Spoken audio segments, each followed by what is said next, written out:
Hello, everybody. This is the continuation of vlog number 21, or it's also its own independent video.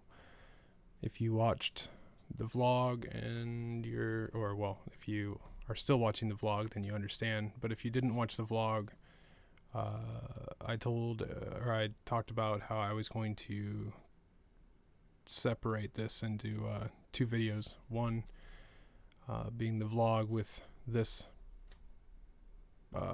included in it, and one is this as its own video. And I think I just explained that in the worst possible way. Basically, I realized that the topic of my vlog was really warranting its own video, because it's more of a tutorial in a way, or I don't know, tips, tricks, consulting, whatever, than it is a vlog. So, for those who are just joining us and those who are watching this from the vlog,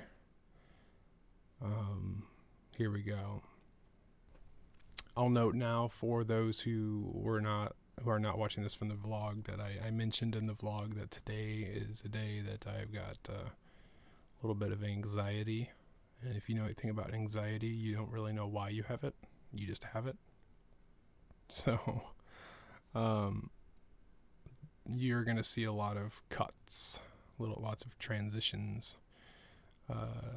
So that's why. My personal anxiety issues make it hard for me to catch my breath. So when you see a cut in the video, that's why I had to catch my breath, and you don't need to see that. So that covers that. So the point of this video, I wanted to discuss, let me get the right notes here.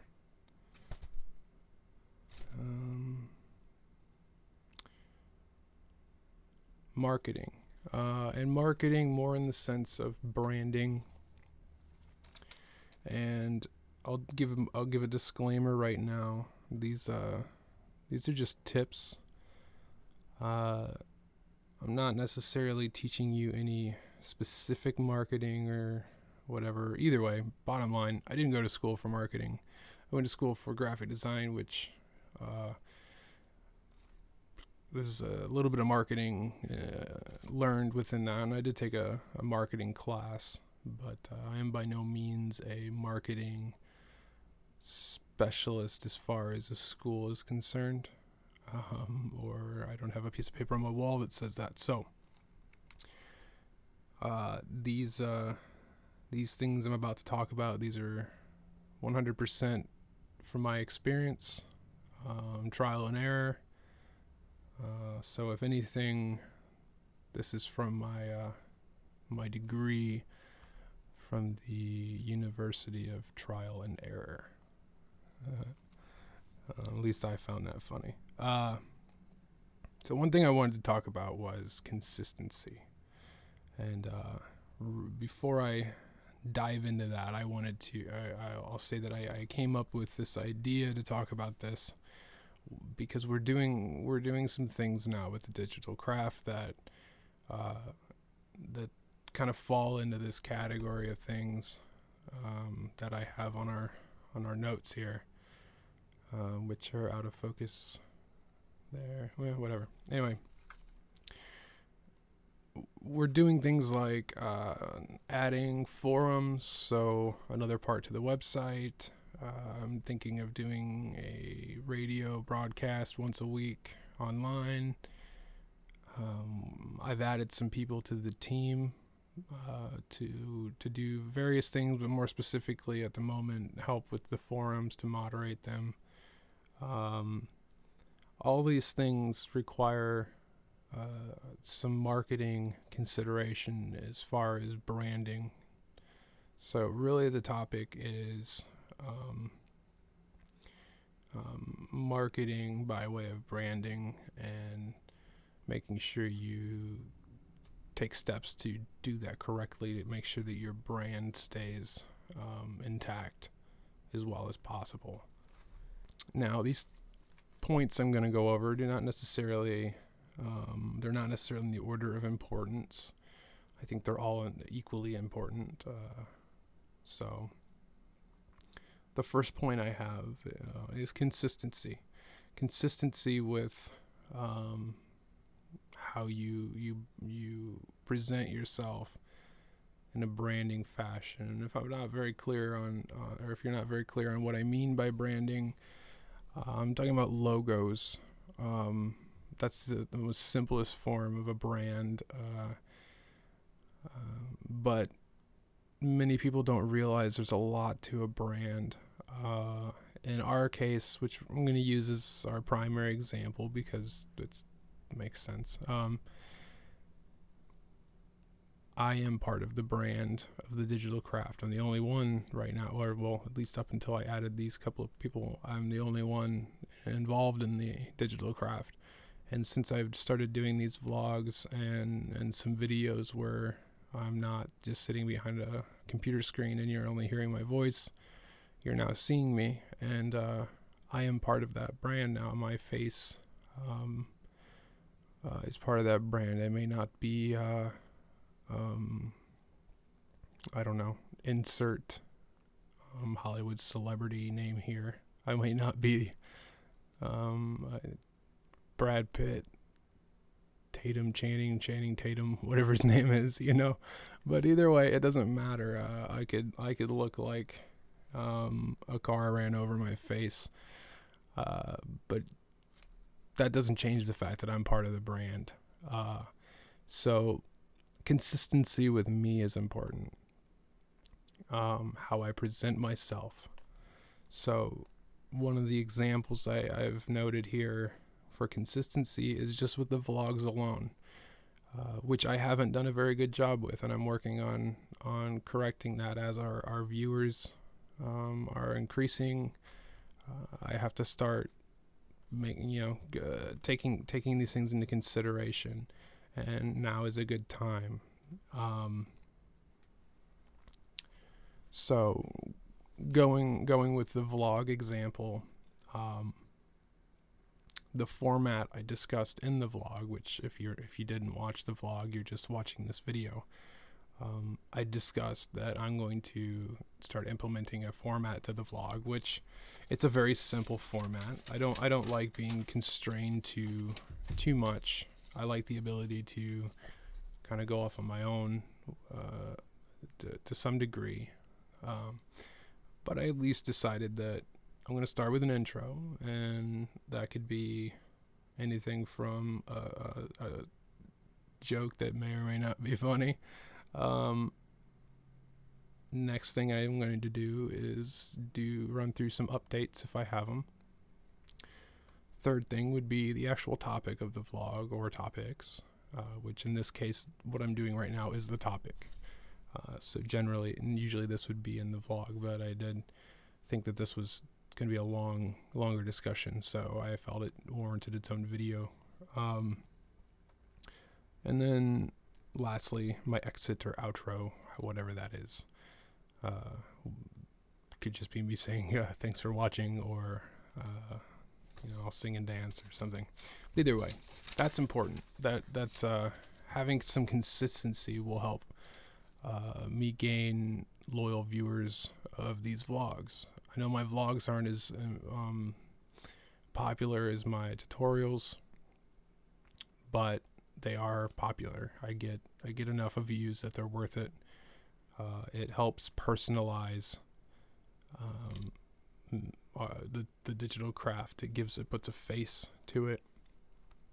You learn my personality, and you may or may not like it.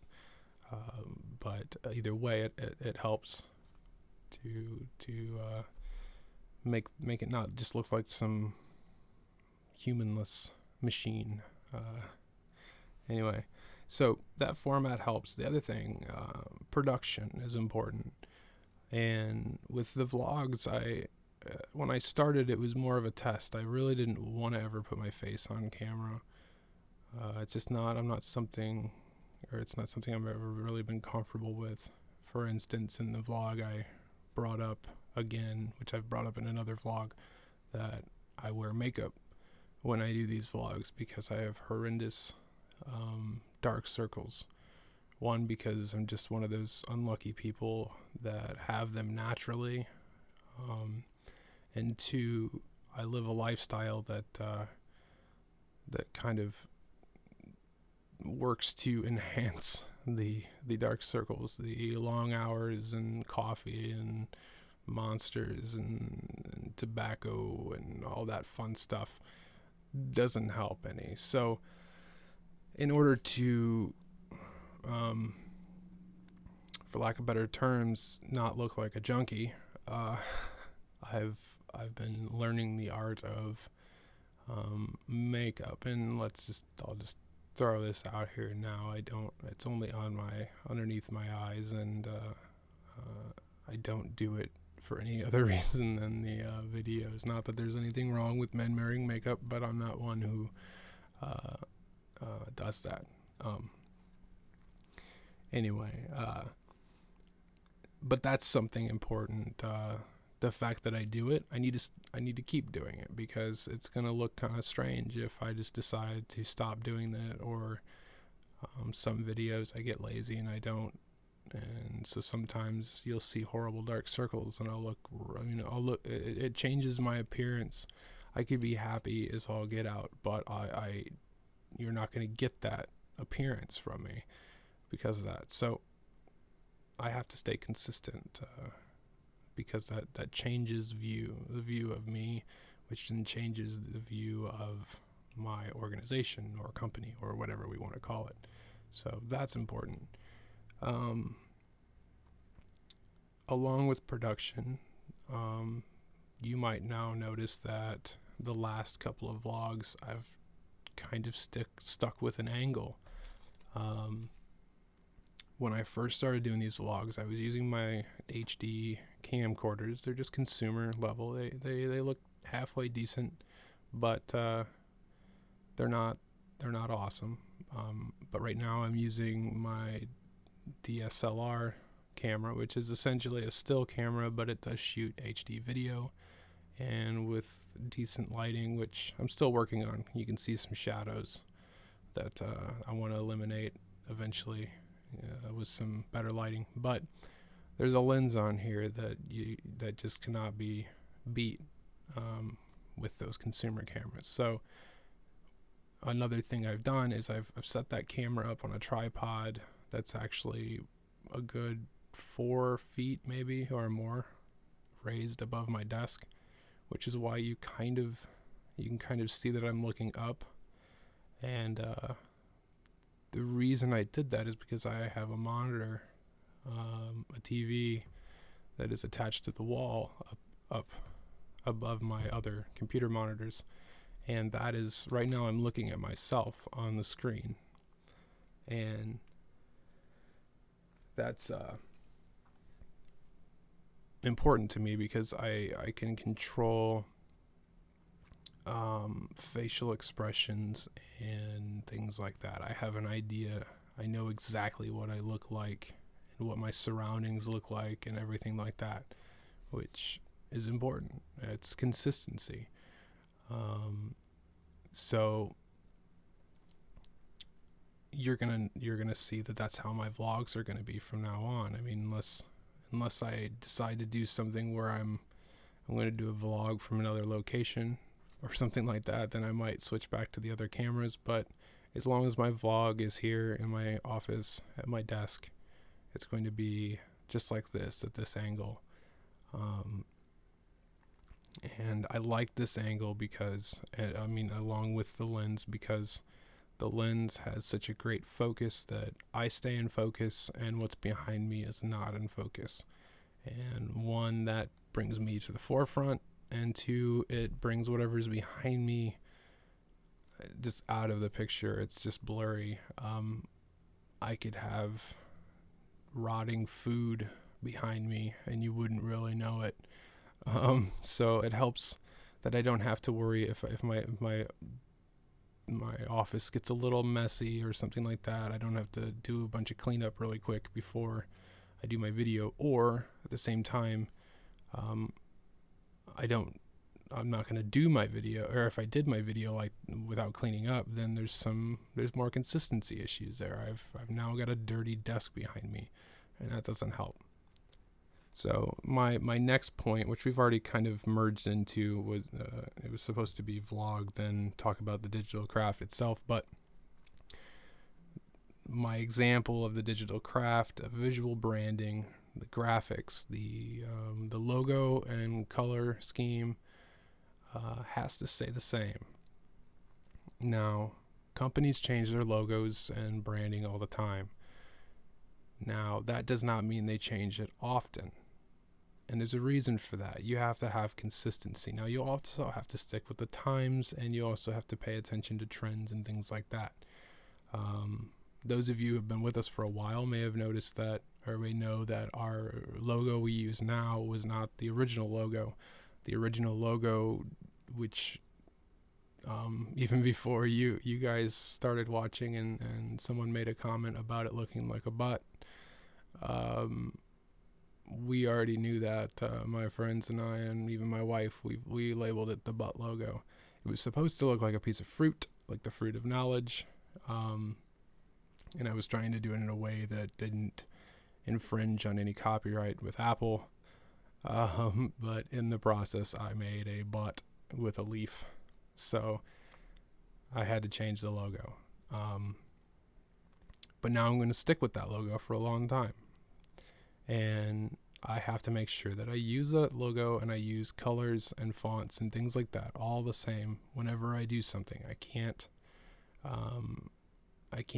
put graphics on the screen not using the same fonts that I use for the logo and for the website, things like that. All these visual elements are very, very important, and so just keep that in mind. Like visuals with the vlog and such. Like I mentioned my pad of paper or my notes very often, and many times I'll show it, and keeping the pad of paper consistent. I always use a Stino, however you pronounce it. No label on it, but basically a pad, one of those pads with the split down the middle of 2 columns. I use those all the time, and I will continue to use those for the vlogs. And in fact, I use the same 2 different pens. I use a ballpoint, or I use one of the Pilot G2 pens. Let's see if I can get this in focus. But I use the very, very finest they have. It's 0.38. They're a little bit harder to find, but I like a fine point. But that may seem like it's overdoing it, and it may be. It's going a little over the top on it. But either way, it's consistency. Change. Let's see. Think of a better way to word this. Any kind of change, whether it's good or bad, or may seem trivial or unimportant, change can be a distraction, and you don't want a distraction. So continuing on with visuals as far as branding, my next point here is third party and in-house use. Third party, by that I mean anybody who I'm affiliated with. If I'm working with other people, different companies, or like I'm trying to get a hold of Bucky over at the New Boston. Some of you might be familiar with him. He does tutorials as well, and I think he does a great job. I like his tutorials. I've learned from some of them too. Whenever you do anything with these people, it's important to make sure that they are aware of your branding and how you require them to promote you. Be it, say, if they're going to put a link to your website, tell them that you require they use your logo, or you require they use a certain color for the link, or something like that. Whatever it is you do, you need to make sure that that's known, because it's important. It's consistency, It's it's recognition. You can see the color scheme, the logo, things like that without even seeing the name, and you know it's the digital craft. You're familiar, and that's very important. And more importantly, because you don't totally have control over what they can do, the third-party people, but the in-house folk. And what I mean by that is like the three men that I have now working with me on the site, on the forums. I'm going to have a meeting with all of them together and discuss how we market ourselves, how they must go about marketing the digital craft. And this is just extremely important because they represent me as well. They represent me when I'm not around, and I already expect that they're gonna not do anything that I would not be happy with, like, just not presenting us in a good way, by offensive things or anything like that, But I also need to make sure that they, whenever mentioning us or anything like that they do it in a way that's the way I'm going to do it, and so it's consistent with the way I do it and everything. So everything digital craft is consistent, no matter who's talking or doing the mentioning or advertising, whatever. And an example is the website that I used to run for a long time, fortwaynemusic.com. It's still around. It's actually still the website that I built. It's a little, I don't know, it's a little messed up right now, but because I don't know who's running it, if anybody right now. Excuse me. But so forgive me if you guys pull that up and it's not working. Either way, it's a good site. It's got great potential. I just don't have time to work on it anymore. It's owned by somebody else, and I'm sure someone else will take it over. Anyway, point being is that we required that anybody working for us, as far as moderators of the boards, people going out and doing interviews with local and national musicians, like we would send them out to, we'd send our writers out to interview national musicians who were touring and coming into town, which, by the way, was pretty cool. It was pretty cool to get backstage passes and stuff to not only see the national bands, but to sit and talk to them. It's pretty neat. But we had to make sure that they marketed us and presented us in a certain way. And one of the ways, a good example is, somebody at some point decided that it would be a good idea, and I don't know if it was one of our one of our people or just somebody on the message boards or something, but they started using the acronym FWM.com, which FWM by itself, that's not bad. That's a great quick way to advertise us, or to make mention of us without having to type out the full Fort Wayne Music thing. But when you say FWM.com, that's bad for us, because that's not us. We don't own that website as much as we would have hoped we could.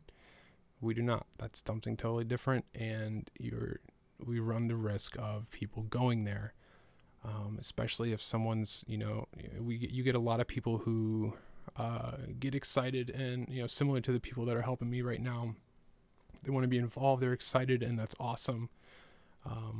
And in that case, with that particular site, it was more like a street team who wanted to advertise what we were doing and get people involved and such.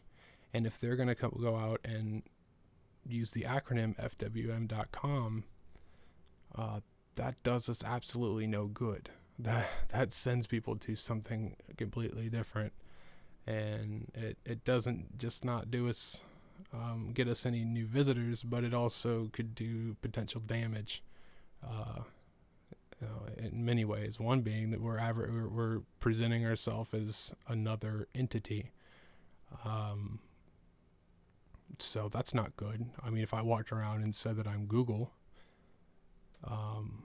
whether or not they go and realize I'm not, I'm still going around representing Google as me being Google. That's not good. That's a lawsuit waiting to happen. So that's an example. What we did was you had to, our stipulation was anytime you mention fortwaymusic.com and any forum post or article or whatever, anything where it's written out, it had to be fortwaymusic.com, the full domain name. Not only that, but F, W, and M had to have been capitalized to distinguish, the words, the different words in the domain name. That was our brand, and we needed to stick to it, and we needed everybody to follow those rules. So that's kind of the same with the digital craft. I need people to, I'll need people to market us and mention us in the ways that I'm going to, and that we do as a whole. And I use the acronym TDC a lot, and that's fine as long as I don't put a .com after it. However, I would prefer that people use the digital craft, or the digitalcraft.com. It's better for us, better SEO, better everything, it gets people to know exactly where to find us. I guess I went in and I discussed my second point to that without realizing it.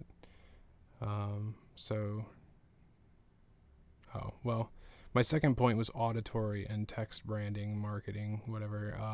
And by auditory, we've already discussed text, but auditory is important as well. And what I mean by auditory, and at this point, really, that lays a lot on me, not the folks helping me.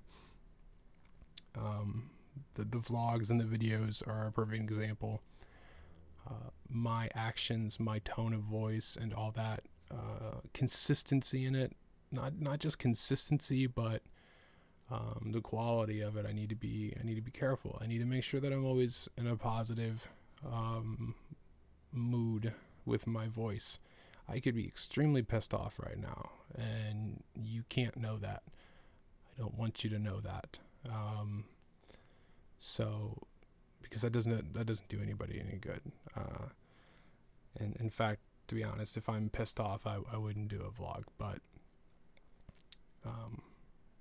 the point is keeping your tone and actions, whether visual or auditory, is extremely important. And that's something that we didn't, I say we, but I didn't do in some of the earlier tutorials. I really didn't know what I was doing. Not that I didn't know what I was doing as far as making a video. I know how to do that. I didn't know what I was doing in the way of how serious it was going to be, whether it was going to be popular or not. So I didn't put as much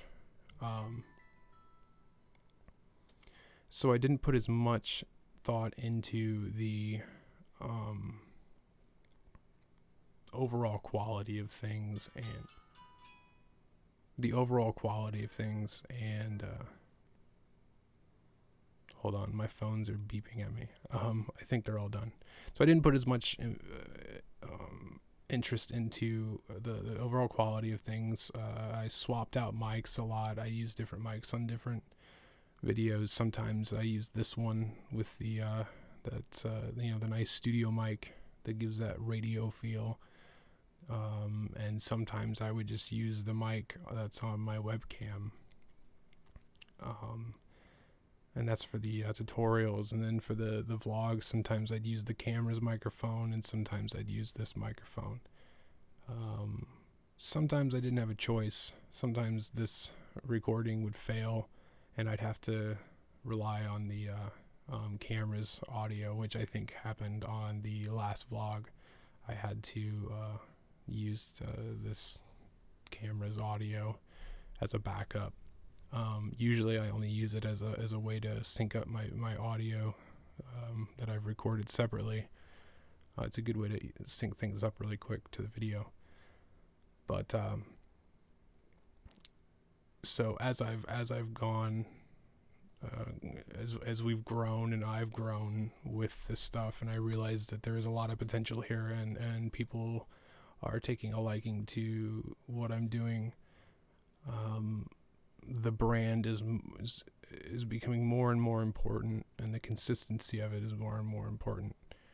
So that's why I mentioned earlier that I thought this was a good time to bring it up, because it's a point where I do have to spend a lot of time making sure things are working a certain way, especially since people are now sending donations and doing courses and things like that. Either way, they're funding me, and I have to do my part to not only put out content but do it in a way that's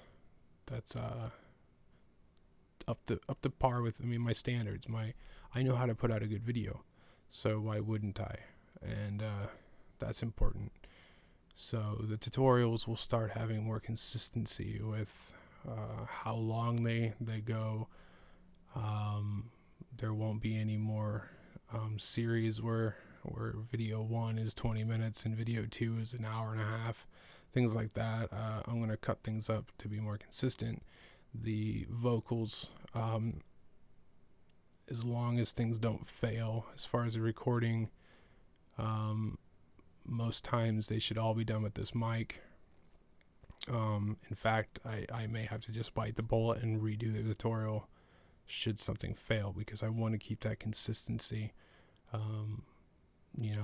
It looks really bad for me to claim that I know how to do video work and audio work, and then I put out a product, whether free or not. I put out a product that does not represent me very well. So moving on, mainly because I have to leave to pick up daughter number 3. Her number is not of importance. By the way, I don't name her that because of any importance. But let's see. Yeah, last point. And this is really important, and it's more just advice in general.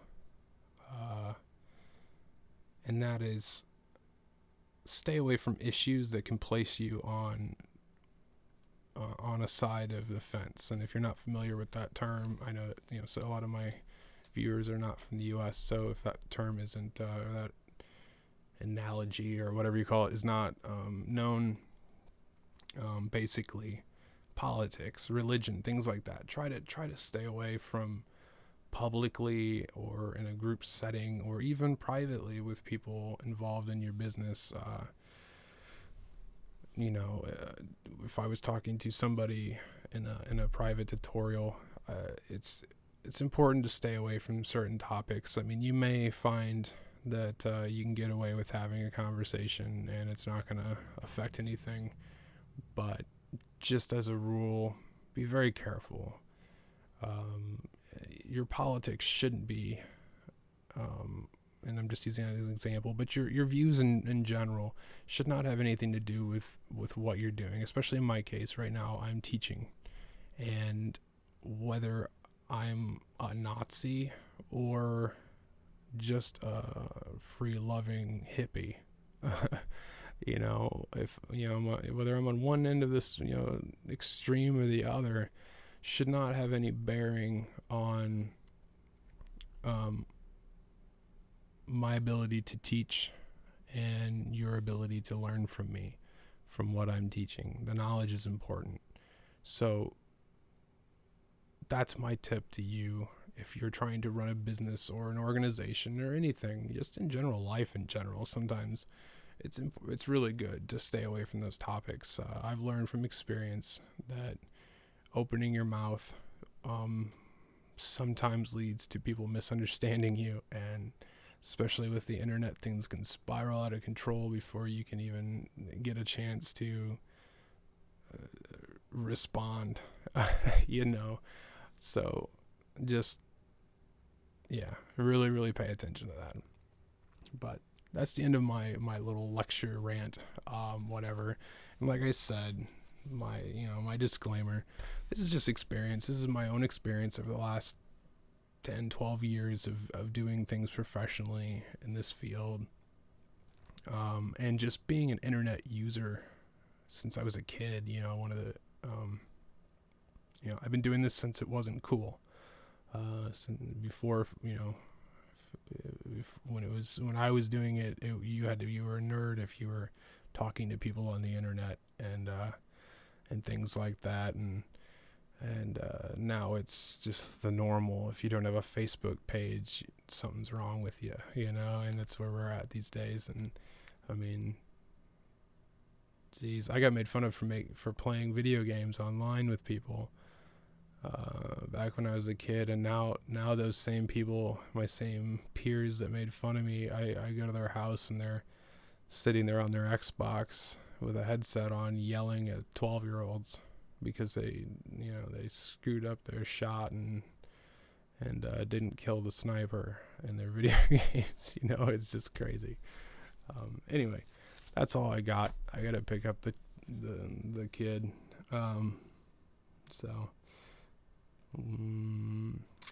Gotta edit this and render it and then upload it, and you guys should be getting it hopefully sometime tonight. If not, I'm gonna cut out what I just said. So we'll talk to you everybody soon.